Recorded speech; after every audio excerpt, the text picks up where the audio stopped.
Hello, everyone. My name is Serena Natanaba. I'm a senior here at Colorado State University studying human dimensions of natural resources, and I am one of the student coordinators for the Duhesa Gallery. Um, I would like to just welcome everyone here tonight, and then also especially welcome and acknowledgement to any veterans that are joining us tonight.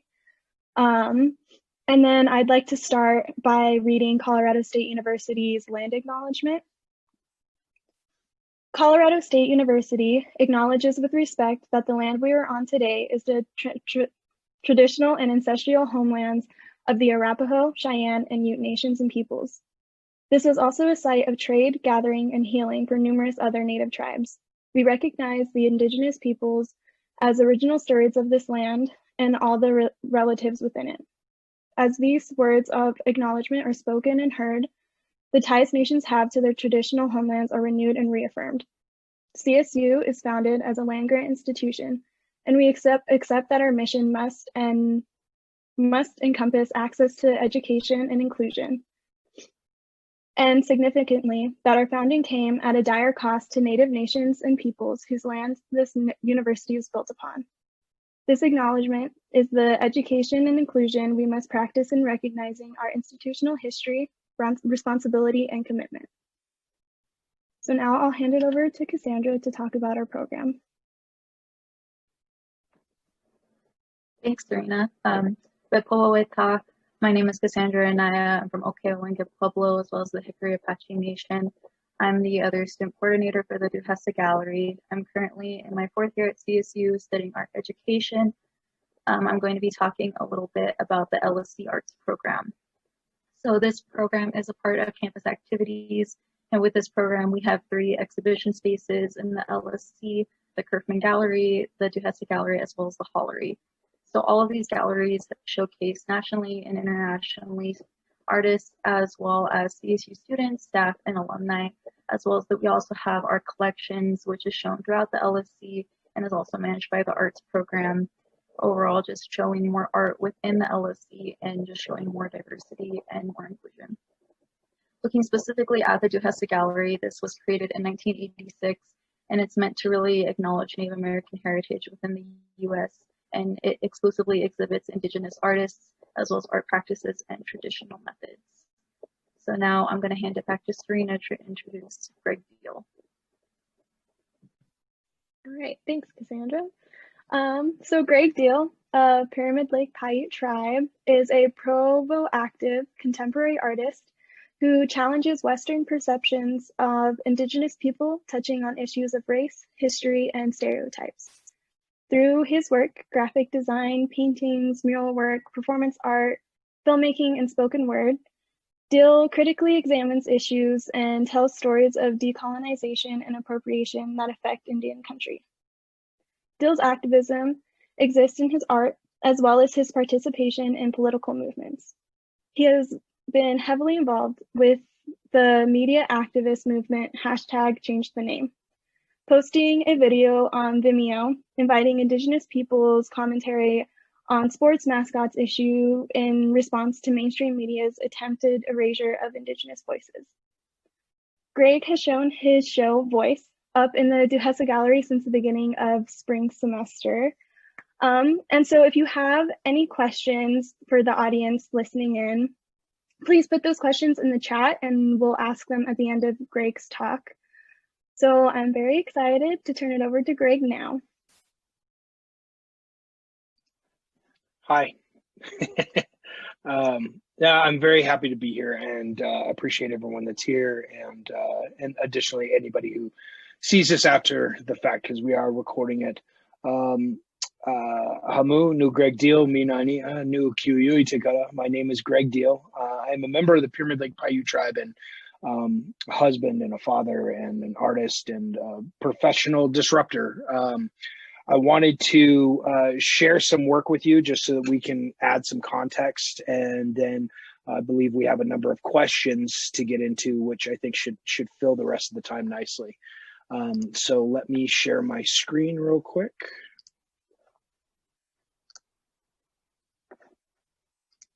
All right, can everybody see that? Yes. All right. So I just want to share this work simply so that there is some context to it. There's a couple of stories in here, and there's some things that are pretty obvious. I mean, with something like this, I'm clearly making a statement between the juxtaposition of images that exist within popular culture and then traditional images of at least at one time living, breathing, indigenous people in the case of this piece. This juxtaposition is meant to disrupt essentially the things that people believe that we are, and so that's exactly what it's meant to do. Likewise, challenging perceptions and challenging the way that people see things and view things.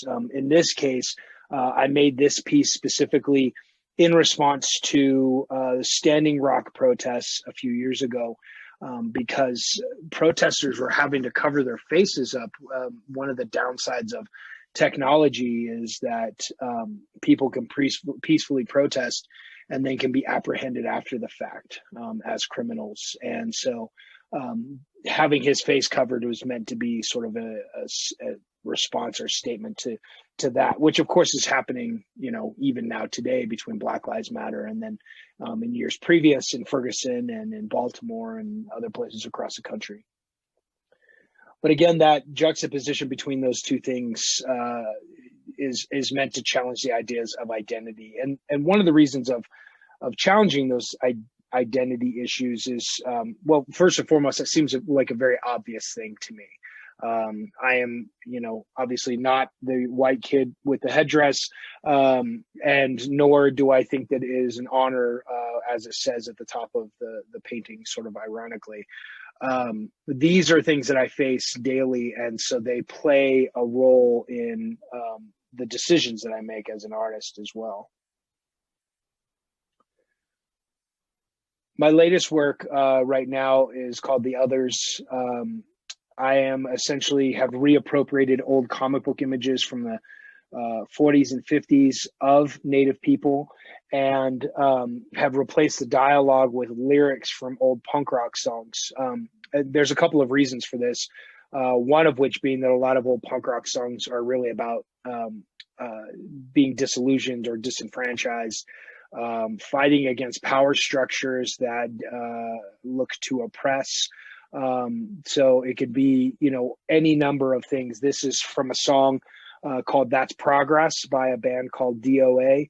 And it's about gentrification, and gentrification and Indian removal are not the same thing, but a lot of the vernacular, a lot of the language is the same. And so I was able to kind of pull those together. But the way that these lyrics exist within these spaces also tells a story. And for me personally, this is music that was really important to me growing up, and something that still exists in my life now. My oldest is obsessed with my music collection, and so it plays a role even still now. But it also is it's so poignant. This is from a band called Stiff Little Fingers, and the song is called, oh my gosh, I just completely blanked on what the song was called. Anyways, the lyrics are pretty obvious in the way that they correlate. They take away our freedom in the name of liberty. Why can't they just clear off? Why can't they let us be? They make us feel indebted for saving us from hell, and then they put us through it. It's time the bastards fell. So there's some songs, honestly, that are just kind of low-hanging fruit. Like, it's just so obvious the way that those things can correlate to the Native experience in America as well. And I've had the opportunity to create these on larger scales. This was actually in Crush last year. And I think it becomes interesting, the area in which Crush is at 5 Points in Denver is a heavily gentrified area. So my first time participating in Crush, I rolled through with this, which is obviously, pushing some buttons. But I think that in terms of thinking critically about the spaces that we occupy, that something like this becomes seemingly interesting because it is questioning where we are, what we're doing, how we got here, why we're here, and whether or not we should think even think even more critically about those things and whether or not we rectify those things. The land acknowledgement that we just heard is a good example of that. A first step, an acknowledgement, is a statement of realizing that something is real and true and important. And I think Alcoholics Anonymous has labeled this as the first step of a problem. And so these things become really important. And I think my work falls in line with a lot of that as well. This piece is actually up at CU Boulder. And when the people that arranged for me to do this realized very quickly that it's easier to ask for forgiveness than it is to ask for permission. So they kind of moved forward with this, and I got to be party to it, and had actually created, if you walk into the downstairs of the arts and art history building, I have the entire corridor, it's surrounding you. And so this is one of the main pieces that they were really keen on, and they wanted it in the school colors. So it's always nice to have, like, I mean, I can disrupt all day long, but it's always nice to have allies to kind of help facilitate that as well. Pieces like this are just meant to question what you think identity is. In this case, both of these figures are exactly the same in face. The difference is what? One has long hair, wearing some indigenous wares. The other one has short hair and is wearing a hoodie, and it begs the question, which one's more native? And the answer is that they're both native, and that speaks to the duality of our existence. Another thing that not only do I have to deal with personally, but I also have to help my children navigate as well. So that becomes part of the discussion, the sort of artistic discussion that I'm having with everybody. But everything is also not necessarily just based on a grand political statement. Sometimes it is something simple and positive. Native people know that this is a Native woman outright because of the earrings. There is pride in earrings and the types of earrings you have and the way that you wear them. But I meant for this to be just sort of general. You know, in the last 4 years, politically speaking, it's been difficult. And so having something that is just making a simple statement that applies to anyone, to rise above our circumstance, to put one foot in front of the other, to try to be better today than we were yesterday. All of which I think applies to everybody and everybody's desire to be able to move forward. So that's what this was meant for. But from an artistic, practical practice, this is something that I drew and something that I created by hand, and then something I was able to digitize after the fact. And then digitizing it means that I can print it into a poster. And it also means it can exist as a mural as well. And so I have multiple places that I'm able to take things and apply them across the board. And this is one of them. And I love being able to take something from my hand to my computer, to paper, to print, or to a sticker, and then to be able to put it into a public space like this, very large, is really exciting. So this is on the Red Line building in Denver that I did last year. Now, performance art is a big part of what I do as well. This is for my first performance piece called The Last American Indian on Earth, which of course is tongue-in-cheek because I am not obviously the last American Indian on Earth. But it was this idea of taking a stereotype and taking it into public and seeing the way that people would react. In this case, this family wanted to take a picture with me. This guy wanted to point to his Cleveland Indians hat. Unabashedly and unironically, I think. This is not a setup photo. It really happened, and it was a photograph that was taken in real time. And so this idea of existing in spaces and occupying spaces with this outfit that was essentially bought over the counter, that any fool going to Coachella could buy this stuff. This was meant to be not only sort of a beacon of indigeneity from the perspective of non-native people, because they don't really know what they're looking at, but it's also meant to just disturb the spaces that we're in. How are people going to react to this? And how are they going to speak about it? How are they going to talk to me? How are they going to refer to it? Are they going to take pictures? Are they going to post it on social media? And the answer to all of those things are exactly what you think they are. They are as incredible and as terrible as you think that they are. But it also begs the question about indigenous existence. Like, this is one of the few outfits that you could wear in a public space where you will get a reaction out of it. And so why is that? Why is this not normalized? Why is this consumed? Why can't I go to the store and decide between Fruit Loops and Lucky Charms just like anybody else? And so it becomes this interesting social experiment, or a mirror, if you will, about sort of the overall viewpoint of Native people. And then disrupting spaces with things like this, with a sign. I did do this on Columbus Day in Washington, D.C. And this was also done, this is 2013, so it was a bit ago. But it all becomes interesting, not just in presence and not just in the way people react, but also in commentary. This statement, Native Americans discovered Columbus, is not nearly as a controversial statement now as it was 7 years ago.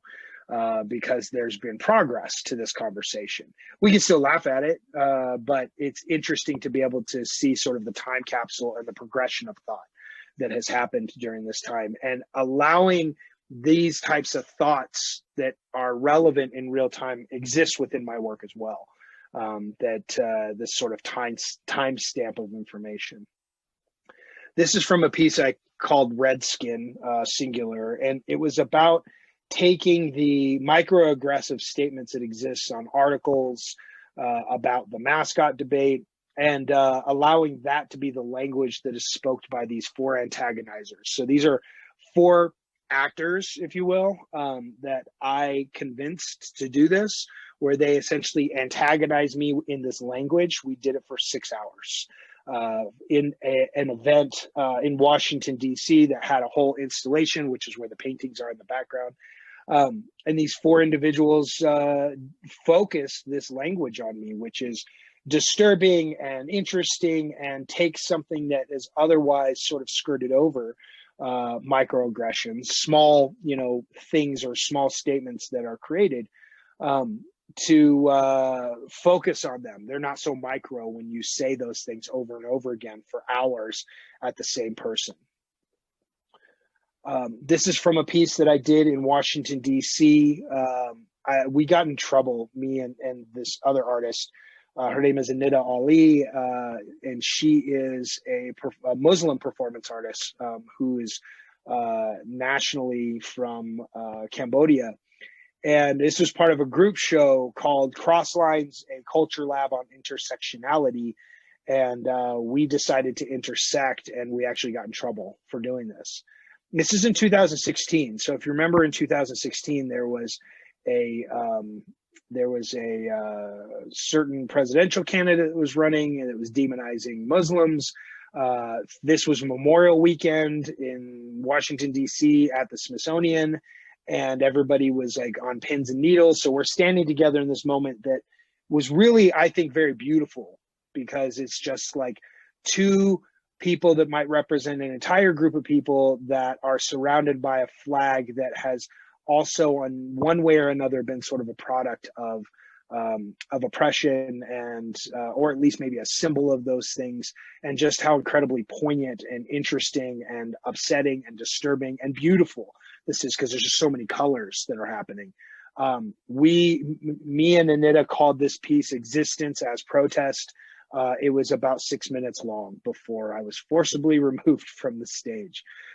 All of this points to the danger of voice, the danger of speaking, and not just speaking, but also being articulate. Whether you're being articulate in your artwork or you're being articulate in voice, these are the things that scare people that would oppose equality and that would oppose freedom of speech and the ideas that go into a lot of these things. So I think that's just incredibly interesting. But performance art is an incredible part of my arsenal of work, because performance art allows me control in real time. This is called Invisible Loss Movement. I'm doing it with my oldest daughter, who at the time was 12. And she's wearing a jingle dress. I'm wearing a men's traditional outfit. Everything is black. Black outfits, black ribbon work, black bead work. We can see these in the gallery, or at least, no, I think we can see both of these in the gallery, if I remember right. And the idea was to strip away color, to strip away enough that you can recognize what you see, but not understand maybe how you're seeing it. That this is not a ceremonial piece. This is a performance art piece that is informed by my indigeneity. And so I can take things out of it and I can add different context to it. And in this case, we are standing metaphors for the indigenous struggle. We exist, but we don't exist. We're here, but we're not here. We're visible, but we're invisible. We're a shadow, because even in the light, you can almost barely make out what we look like. It looks like a silhouette. I was able to carry this idea to another piece that's related. This is called Invisible Eulogy. And it is about occupying space with my voice, with spoken word, with sound from the hand drum, with the bells that are around my ankle, and the power of presence.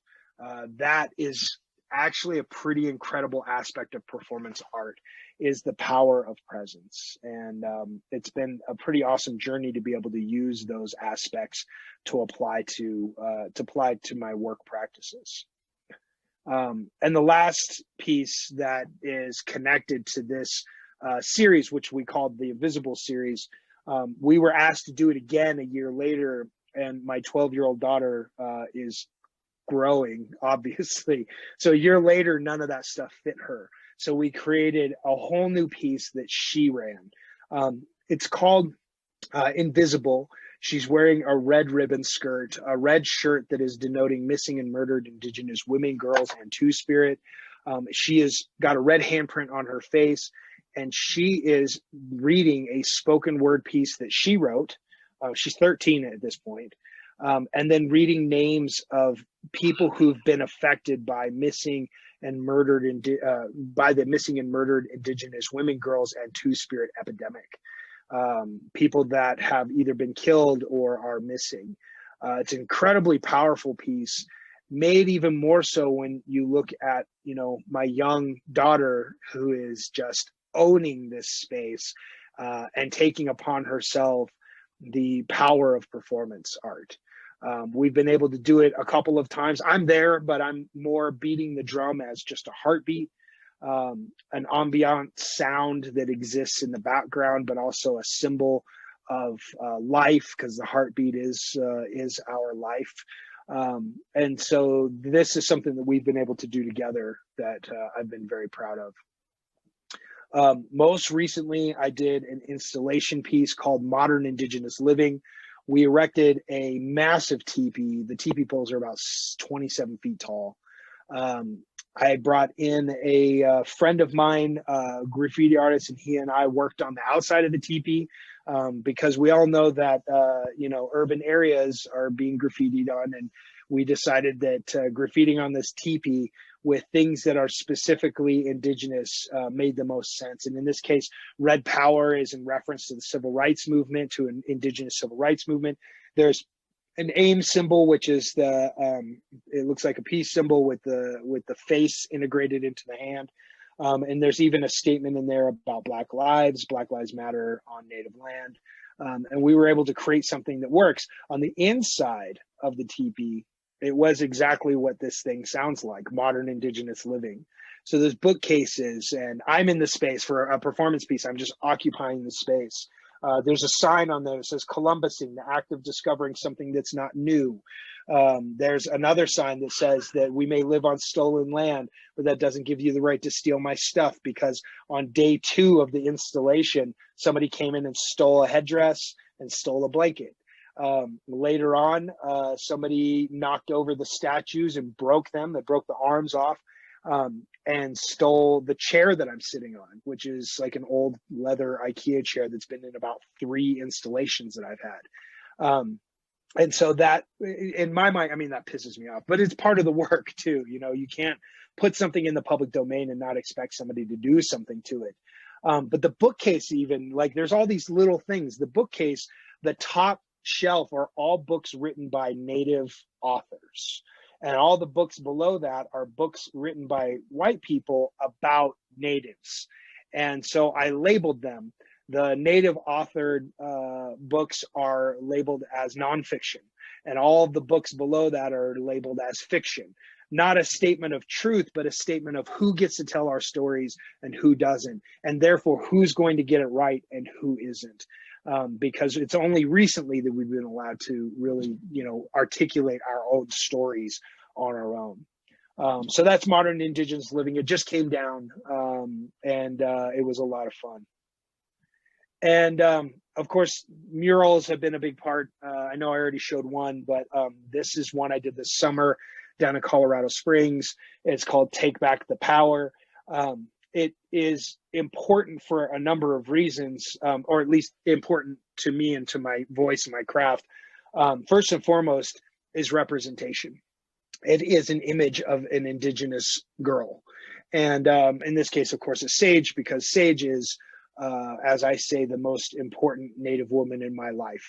She is my oldest daughter. I have a younger daughter too, who's also right there with her. But Sage is 14 now, and she is smart and funny and articulate and just strong as hell. And I'm just duly impressed with her always. But in this image, she's got the handprint on her face, of course, for murdered and missing Indigenous women, girls, and Two-Spirit. If you see down near the sleeve of her arm on the left, there's 2 white squares. On there explains what is happening in here, talking about this issue of missing and murdered Indigenous women and girls and Two-Spirit, that it allows for an opportunity to have a community discussion about this. There is a woman that was a Native woman who was killed in our community in Colorado Springs just a few years ago. And so this is something that has affected even, a small little conservative community like Colorado Springs. Another note is that she's wearing a t-shirt of her favorite band, The Interrupters. And that the purpose of that is to denote that she is Indigenous, but that she's also modern, and that she's just like anybody else. We listen to music, we like movies, and we also go to ceremony and we sing songs. All of these things exist together in the duality of our existence. And lastly is the halo around her head. A lot of people asked if that was about death and heaven and, all of that stuff. And I said vehemently that no, that's not what it's about. What it's about is divinity. In old Renaissance paintings, you could see the Immaculate Conception. You could see pictures of Jesus, baby Jesus. You see this halo around their head to denote divinity. And it was understood through Judeo-Christian teachings that we as Native people were never divine, that we were in fact savages, we were pagans, that we were godless, that we were all of these things. And in actuality, within our communities, our women are the most divine. Our children are divine. Our Two-Spirit, Two-Spirit is a fancy way of saying gay, lesbian, trans, Two-Spirit, non-binary, all of the entire spectrum. And that these individuals are also divine, that we all have a place within our communities that is a place of not power. I don't think power is the right word, a place of significance, a place of belonging, that everybody has a space where they can be, and it's completely appropriate. And so this halo is meant to denote divinity, with reference to those old Renaissance images, but also to sort of stand in the face of the old Judeo-Christian idea of our worth as Indigenous people on these lands, which are our homelands. And as a side note, the Interrupters actually did hear about this. They got really excited about it. They reposted it, and then their manager reached out to me, and he wanted to, the band wanted to put together a t-shirt to help raise money for missing and murdered Indigenous women, or for an organization that is working on that. And so they wanted something based on this. I sent them these images. I sent them my original source images of Sage. They took one of those original source images and they printed it into a t-shirt and sold it and raised a bunch of money for the Sovereign Bodies Institute, which is a group that runs essentially the databases that are not kept on a national level. We're one of the only minority groups in the country that doesn't make it onto the databases of missing and or murdered individuals in the United States, and that also belongs in Canada and also Central America. But if you can imagine being 14 years old and your favorite band just printed a shirt with your face on it, is pretty cool. So I was like pretty stoked for Sage. And then I think the last image that I have, second to last, is another image of Sage that I did this summer in Boulder. That was something that I was working on that was a little bit different than what I've done in the past, working with multiple light sources. You can see the blue on the right-hand side, and then you can see like the more sort of monochromatic browns on the left, but still with the handprint and just something different that I was working on. And then the last piece is the one I did for Crush this year, where I took from that series called The Others, and I created this. It's from a song called America. That is apostrophe M. And it's a Bush era song, actually, from the Descendants. And it seemed really important for now with Black Lives Matter, with coronavirus, with, talks on equity and race that are happening nationally. It just seemed to make sense. So the colonialist is saying, we flipped our finger to the King of England. We stole our country from the Indians. With God on our side and guns in our hands, we took it for our own. A nation dedicated to liberty, justice, and equality. And the native is saying, does it look that way to you? It doesn't look that way to me, the sickest joke I know. And so it's a little sad that some of these old punk rock songs, or newer, I mean, this is from Bush era, so it's early 2000s, they all still apply, which is kind of sad. But I have content, so it works out in the end.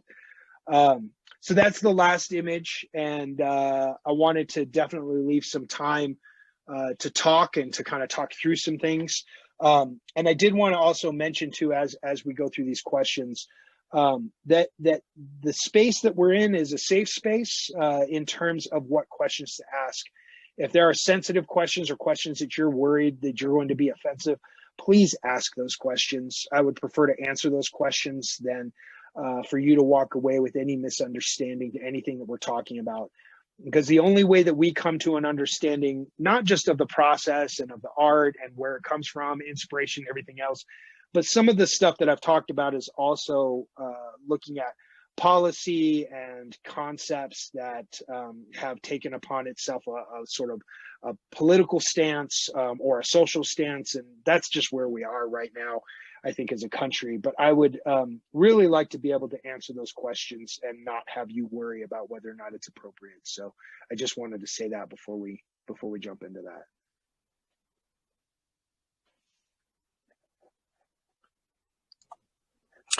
That sounds great. Thank you, Greg.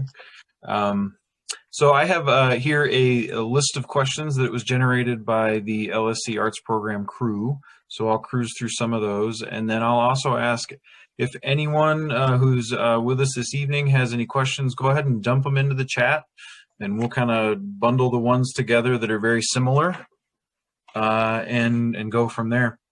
And make sure that they're asked so that Greg can give us some answers.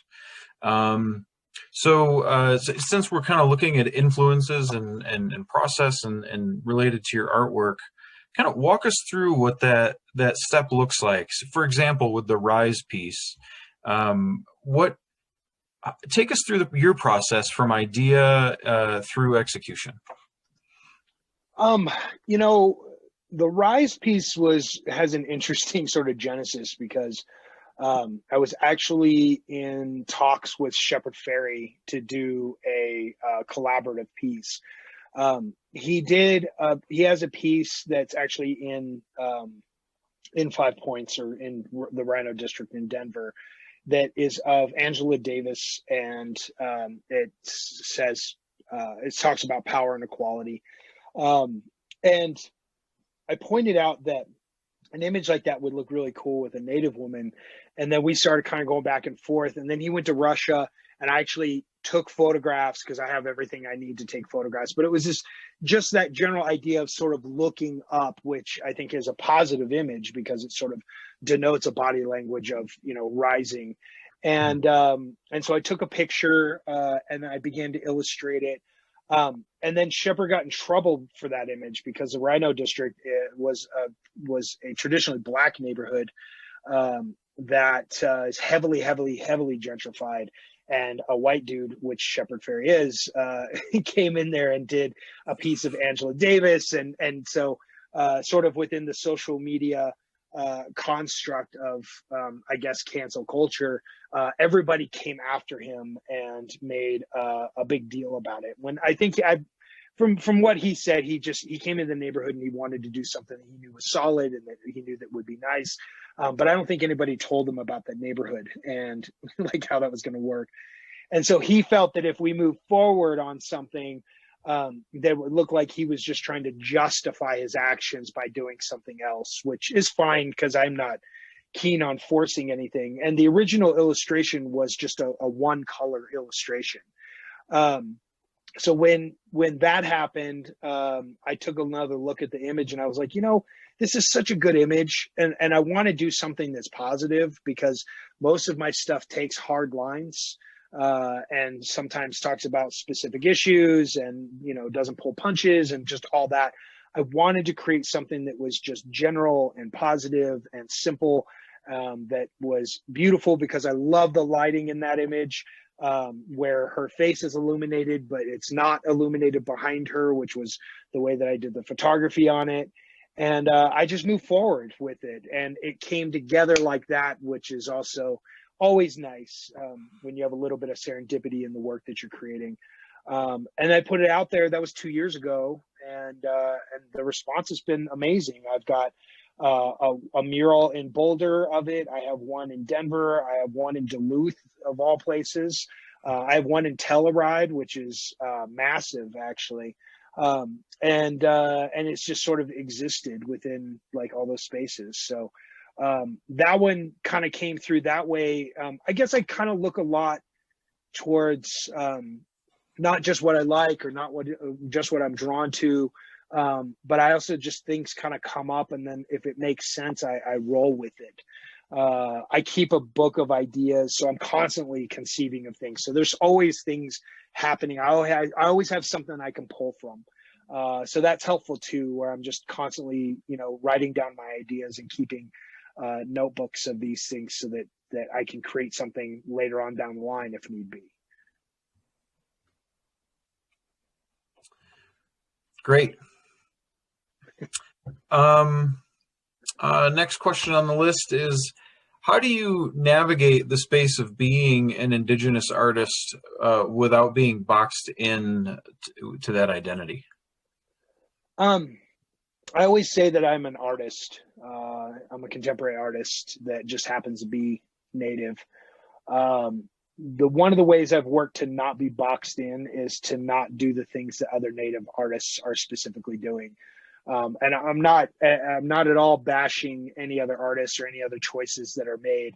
But I do know that places like Santa Fe, New Mexico, have created an art market that is very lucrative, but also has done exactly that, has boxed in Native artists to paint in a way that is consumable by non-Native people, which ultimately means that the buyer's market is dictating what is and what isn't Indigenous, which means that anybody who's not creating something that isn't familiar to Western eyes is taking a risk, and that risk can be a really difficult one because to sell paintings, to sell work, to get commissions, to do all those things is what puts food on the table.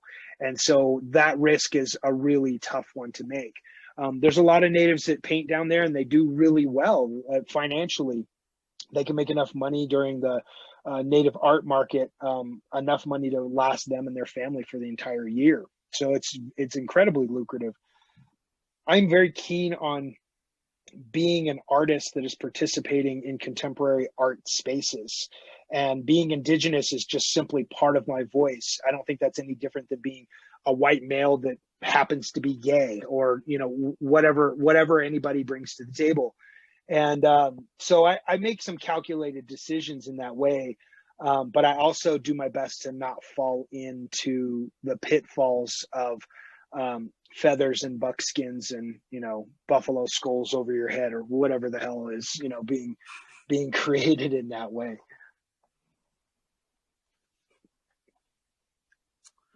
Great.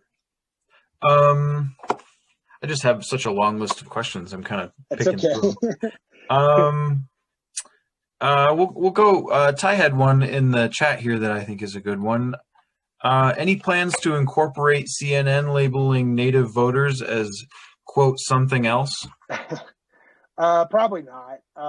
I think it's fun. Like, one thing that I've realized, and something that social media has really been able to amplify, are Native artists and like up and coming artists that can share their work in a place that they otherwise might be completely invisible.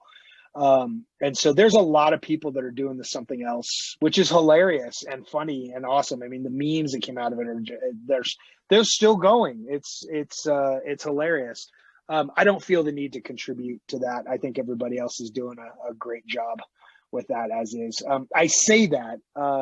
I mean, you never know. I have no plans as of right now, though. We saw in your presentation that you are kind of technique-wise an artist. You're all over the place. You're drawing, you're painting, you're making costume, you're performing. Do you have a favorite? Something you love to do as a maker? I honestly love painting. I love doing murals. I don't know, when I went to college, I mean, that was my concentration, was painting. But I don't really think I'm a good painter. I think I'm an okay painter. And so I struggle with painting still. And, I learned the craft and everything. But, when I finished college, one of the things that really, really struck me was that everything that I was taught is basically not helpful. Because, you learn craft, you learn process. That's important. Something that I think colleges have a hard time teaching is voice. Colleges have a hard time teaching voice because voice is very personal, and voice is like identity. It's going to vary. You can't teach one way to do that. I was lucky enough to have some professors that point me into the direction of some artists that used a voice that I wanted to sort of grab onto, so it could give me something to like kind of grasp onto, to move on, that would sort of inform how I would develop a voice. But that was all that they did. And the other thing that I noticed that at least my school did, and as I understand a lot of schools do this, you're in a bubble when you're in school. And so there is, because of that bubble, there's purists. So I had a painting professor that taught me how to paint. And he's like, you need to paint forever, always paint, oil paint, not acrylic, oil. You just have to always use what they say. And that purism is really divisive when you leave college. And I realized very quickly that being a mediocre oil painter was going to get me nowhere, because I was just not really having anything that was helping me stand out. But I also didn't have anything that facilitated, or at least, facilitated a voice that allowed me to articulate what I wanted to articulate. And so it took a little while, but I realized that, okay, I'm done with college. I need to stop asking for permission, and that I can draw from every single experience that I've had creatively, and apply it to my practice. So I did a lot of graffiti in the 90s on the West Coast. And so I'm familiar with spray paint, and I know how to work it. I've got good can control, all that other stuff. And I know how to paint. And I worked in the sign industry, so I know how to work vinyl. I know how to do wheat paste. We used to do fabrication in that sign industry too, so I know how to do a lot of that stuff. I was after school, I won a mentorship to Italy, to Venice, Italy, with a performance artist, James Luna, who I actually studied in school the year before that. And in fact, I had another class, an Art Now class, where we were studying about the Venice Biennale, which is this, for those of you that don't know, it's a huge, like, it's basically the who's who of contemporary artists in the world. It's been going on for a couple hundred years. It's this huge thing. And so James Luna got to go to the Venice Biennale, and I just happened to be in the right place at the right time. I won a mentorship and found myself a year after learning about him and learning about the Venice Biennale in Venice with James, like helping him with his performance work. And then he pulled me into his performance work. And so I started realizing that, like, you know, my performance art class was completely hokey and just kind of silly. But I realized through James that there's power in this medium. For Native people, it gives us power in real time. We can control what you see as it's happening, which is not something that a lot of Native people get. And so to have that power was incredibly important. And then to allow myself to let go of all those preconceived notions so that I could concentrate on making something, whether that's something intangible or something tangible, that I could pull all of those things in and create work that spoke to my need to articulate my own voice. So I love performance art, particularly in the beginning of my professional career, because performance art, I never got paid to do it. And having never gotten paid to do it, that was the one medium that I could create art for the sake of creating art. And I didn't need to worry about all these things. But that also affected my work, because my performance art, because I didn't have any stake I didn't have any fear with how I did it. Whereas my paintings at the time, this is several years ago, like maybe 4 years ago or so, where my paintings were safe because I had to sell them. Because again, going to that place of, like, the buyer's market dictates, you know, what people are going to buy, and they're only going to buy stuff that's recognizable or safe. Until my wife and a good friend of mine both separately said the same thing to me, like, hey, your performance art is, like, really badass. Like, it's totally unapologetic, and it's just out there. Like, how come your paintings don't look like your performance art? Which, it's like, oh gosh. But it's a true statement, and it's one that I heard from two people that I just wholeheartedly love and respect. So I can take that and I can apply it. So I think art in general has a progress. So I love painting. I love making murals. I love my ability to create graphics as well, because I'm applying graphic design to these practices also. And I love the performance art. They all luckily sort of exist in different seasons of the year and in different places, and allow me to never get bored. But also on a practical sort of financial level, I'm diverse enough that I can get a lot of work doing a lot of different things, because I'm able to do filmmaking, I'm able to do spoken word, I'm able to do performance art, murals, paintings, installations, conceptual work, like the list just goes on and on. But not being afraid to take those things and then apply them to my practices has also been a really important aspect of my work. Excellent answer. Thank you. We have one from the chat here. What does the Black Lives Matter movement look like in Indigenous communities? Wow, that's a really that's an incredible question. Well, let's see. You can see it with the mascot issue in particular. Natives have been talking about the mascot issue, and if I can zero in on, you know, the Washington football team specifically, that's something that Natives have been working on. I've been at the forefront of that when I lived in Washington, D.C. as well, for almost 17 years, and it didn't change because any Native person was, you know, advocating for it. But the groundwork is clearly there. And then what ended up happening is Black Lives Matter happened, which raises questions about race and equity. And you can't have those conversations without talking about other groups in the United States that are suffering at the hands of these power structures that would otherwise oppress.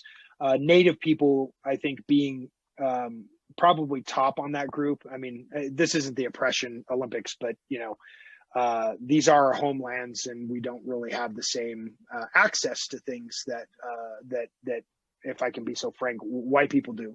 And so these conversations that came through Black Lives Matter are the reason why the Washington football team changed their name, because it created enough weight in the content, weight in the conversation, and pressure upon businesses and upon individuals and entities to have an opinion about this. And so somebody brought it up in Nike and said, why are you selling all this stuff? And why are you perpetuating these things? You can't talk about Black Lives Matter. Like, the most ironic thing was when Black Lives Matter happened in its first round, which was I think 2015 and 2016. That when that happened, there were players for the Washington Redskins wearing a racial slur on their jerseys that were kneeling with their hands in the air. So you can't have these conversations without realizing that the systems that have been exposed through Black Lives Matter are systems that have also affected Native communities and Latino or Latinx communities, have also affected gay, transgendered, lesbian, queer, non-binary. I mean, the list goes on and on. And so the Black Lives Matter, I believe, have opened the doors. And while we are concentrating on Black Lives Matter, I think it has to be said that we are in triage. And triage is an emergency situation. And in an emergency situation, we are concentrating on Black lives, which means that as we assess these things and as this begins to grow and as the conversation begins to become larger, that we will be able to have more nuanced conversations about other marginalized groups that are also having difficulty in this. I think one of the things that Black Lives Matter has done, particularly for Native communities, as well as for Black communities, is to also have a very frank conversation about our relationship with each other. Because there are Black folks that appropriate Native wares. There are Native folks that have been inundated with colonial thought and Judeo-Christian ideas and beliefs that have also marginalized Black people. And so we have been able to have very frank conversations. What have we done in the past? We need to own the things we've done in the past. We need to be better for the future. And so there's no reason why a Native person can't stand with a Black person and say Black Lives Matter in that moment. And I think we know that Black Lives Matter, at least I feel that Black Lives Matter applies to Black people, but also applies to other people that are suffering the same sort of existence and the same experiences.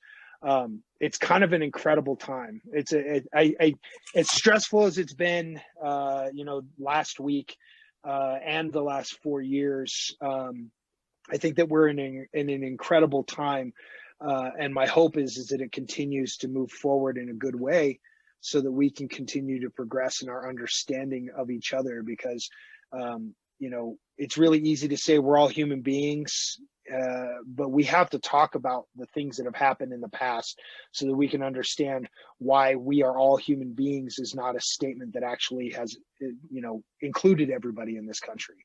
The Constitution, the Declaration of Independence makes a statement about all men being created equal. When that was made, there were slave owners, women didn't have any rights. Everybody that was on a sexual spectrum was in the closet to hide because there was, significant ramifications there. Natives were being killed and removed from their lands.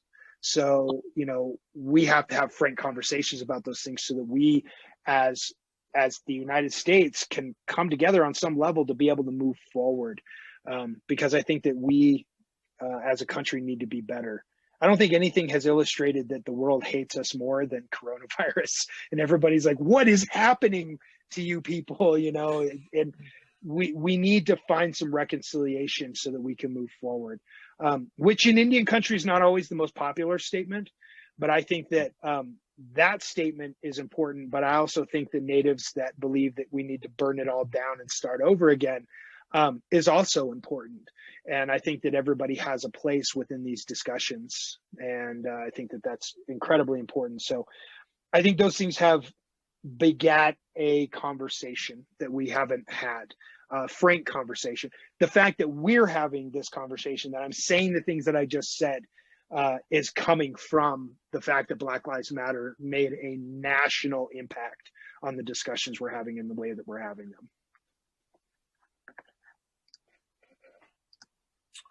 Well said. To totally change directions, what's something that's found its way into your work? You were saying about being done with college and that you decided that you were going to kind of pull all things together and see what you could create. What has found its way into the work that you're kind of shocked that it found its way there, but you're happy about, or maybe not happy about? Well, David Bowie's made an appearance once or twice, so I mean, there's that.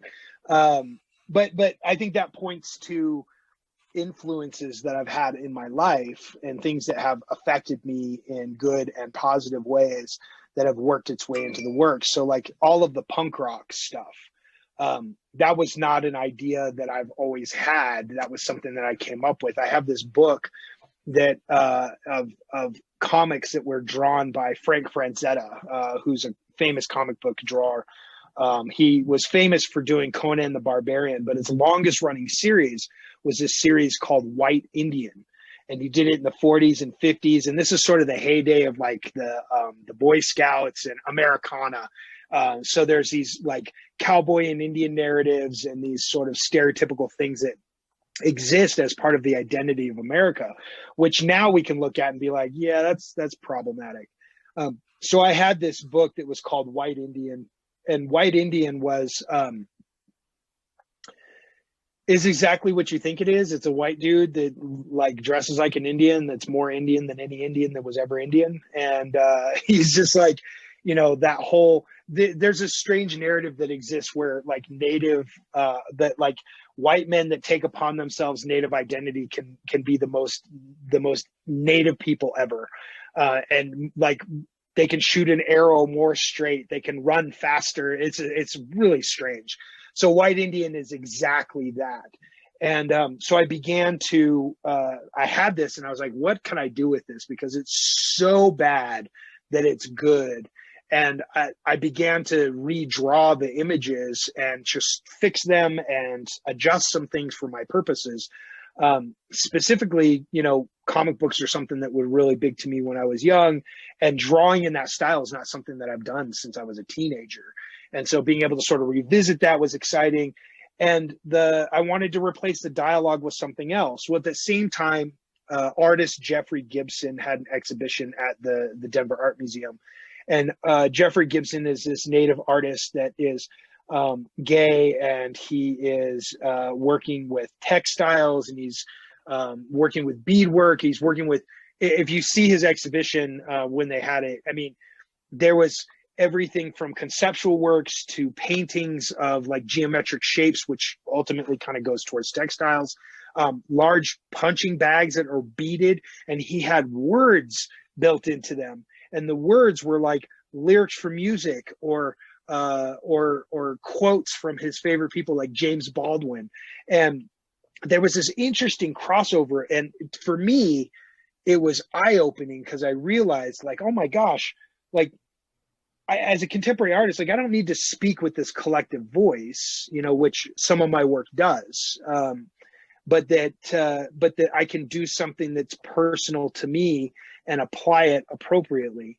And so taking punk rock and applying it to these images, which are images that I grew up with. I didn't have the internet when I was a kid. So, we were into comic books and films and photography and paintings and all those things that have perpetuated these misconceptions about Indigenous identity. And I can take hold of that and I can repurpose it, and I can change the dialogue to be something that I'm familiar with, which are lyrics from songs that I grew up with that meant something to me. And while I'm doing all of this, and this is kind of looking into some of my process, I was, because I'm 45 now. So, when I was about 40, my wife was like, hey, like, what do you want for your birthday? And I was like, I don't know, whatever. And she's like, well, my mom wants to buy you something, so you got to pick something. And I was like, your mom doesn't have to get me anything. And she's like, well, what about that turntable that you were talking about? And so I was looking at a record turntable, and where this goes is, when I was a kid, I had a lot of records and collected a lot of records. And I was like one of these punk kids, so I had all these, collections. My father kicked me out when I was 17, and I had to leave everything there. And from the time I figured it out, from the time I was 17 until my wife and I married, when I was 24, I moved no less than 25 times. And so there's this lack of permanence that was in my life. And that lack of permanence carried over into the first, 10 years of my marriage. It wasn't something that I was freaking out about. It was mostly just like, you always have to just keep things pared down, because in case you have to move, and, nothing was permanent. And so here we are, I'm in my 40s, and my wife is making this suggestion, and I'm having this existential crisis. Like, if I get a turntable, then I have to buy records. And if I have to buy records, like, what if I don't have enough money to buy records? And what if then I just have a turntable with like 2 records, and that's lame. And, or what if I have to move, and then I just have more stuff? And so I was having this like weird crisis, and my wife's just like, dude, chill out. Like, just do it, and it's okay. And it became this really cathartic process where I began to, I've always listened to this music, but I began to visit this music in a way that was more of me letting go of that lack of permanence, which is not a healthy way to live, and to be able to concentrate on the excitement of these things the way that I was excited about them as a kid, but with, 40-something-year-old eyes. And so I began to collect the records again, and I began to look at the lyrics, and so all of that was happening at the same time. So it was this healing process, but I was also be able to create something new, and then people reacted to it. And that was just so exciting. There's several actors that bought some pieces. Jeff Ament, who's the bassist for Pearl Jam, he bought a piece. A bunch of native actors came out and bought some work, and it just was really exciting to see something that was actually quite personal to me begin to expand itself. And just as a note to those works of the others, the comic book images, you'll notice in those images, the natives are always winning. And so it's not just a statement of like these old reappropriated images, but it's also changing the narrative where the natives are winning.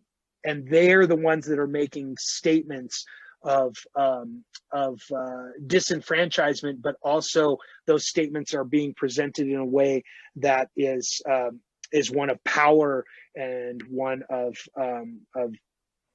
fighting, and having not just the will to fight, but like clearly, if I'm winning, I'm winning the fight as well. So there's a sense of power within that as well. So it's a little more nuanced than just that. And of course, I'm completely I'm influenced by hip hop too. I mean, 90s hip hop, you cannot let that go. And maybe I'll visit that, but from between hip hop and punk rock was always the most important thing. Hip hop was important because I got to see people of color for the first time in my life on television doing something that is completely different. And that led me to read my first book from cover to cover, the autobiography of Malcolm X, and then to find other ways to sort of source the information that I needed in order to survive, not just as a Native person, but to also have the information I needed to have my worth and to know where I come from. Most natives that you come into contact with are just an encyclopedia of information. We know our history, we know the issues, we know the politics, we know the traditions, we know all those things because those are tools of survival. And so that played a whole part in it. It's like a whole thing. That was way more information than I think that I meant to give you, but there you go. No, that's great. That's sometimes those wanderings are where you get the best stuff. So I think we've got 2 more questions that I'm going to ask. Okay. This one from the chat. Are there any movements, activists, charities, or sources of information that would be helpful in informing non-Indigenous people of the modern Indigenous experience? Oh, geez, that's a good question. There's an organization called Illuminative, which is very much about representation within public spaces. Um, they have a lot of information out there. Their Instagram page also has quite a bit of information, and then they also usually reference a lot of artists that can also kind of take you down a rabbit hole of information. Um, there's a group called, I think I mentioned the Sovereign Bodies Institute, which works specifically on information about missing and murdered Indigenous women, girls, and Two Spirit. Um, there's a number of people that are doing things as well. I mean, my Instagram's also sort of in that realm as well. But I think that, you know, in this day and age, if you know how to use Google, then you know how to find something. So there's nothing wrong with utilizing those things. If you have an excuse, it just means you're not trying hard enough. There's a lot of really interesting things out there that are happening. And I think that honestly, they're just a click away. Like check out Illuminatives on Instagram, and then just head down that rabbit hole of suggestions that Instagram offers you, and I think you'll find some things. Cool. All right. I think our last question for the evening. Your work certainly demonstrates that art and activism can go hand in hand. Not always, but they seem to fit pretty well together. Can you articulate for us what you think art can do in the way of activism that nothing else can? I think, I mean, first and foremost, I think art is sort of the ultimate in free thinking. You know, you can say, you can do, you can illustrate things in a way that that you're not going to find that sort of set of thoughts necessarily on talking points on CNN or Fox News or MSNBC. And so it allows a space for free thinking. I know that when we were working on the mascot issue in Washington, D.C., I created a sticker. It was just a red sticker that is actually kind of problematic now, but at the time, it wasn't the case. It has racial slurs on it for an assortment of minority groups in the United States. And each of those racial slurs are crossed out. You can still tell what they say, but they're crossed out. And at the bottom of that was an image of, or was a word that just said Redskin. And then it said hashtag change the name. And that was a really interesting piece because it really shed light on something. I mean, we hear the same things talked about and said over and over and over again on the news until we become numb to it and we're not paying attention to it anymore. But that piece really showed me that that there's power that can be created in perception, that you can take something that's said again and again and again, and you can give it a new context through art. The same is true with, like, I was on the Daily Show, you know, during that sort of time frame. I think it was 2014, and I was on a panel with 7 other natives. And the Daily Show is interesting because it's satire, but it's still true. That they're still pointing towards things that are happening. This is during the Jon Stewart era of the Daily Show. And what becomes interesting is the satire creates enough comedy that it takes hard issues and makes them approachable. So here we are talking about, you know, a mascot issue where fans are just rabid and angry. And I mean, I've been accosted several times on the street and in public places because they saw my face once and they think that this issue is crap. And so they just come out and they come at you. But that because of how much passion and upset and vitriol is behind that issue, you take something like the Daily Show, which is another medium, which is another creative medium, and you've add some humor to it and you make it more approachable. The number of people that saw that piece and were like, you know what, you're right. You know, I never thought of it that way. We're not saying anything that's different, but we're presenting it in a new way. I think that's what art can do.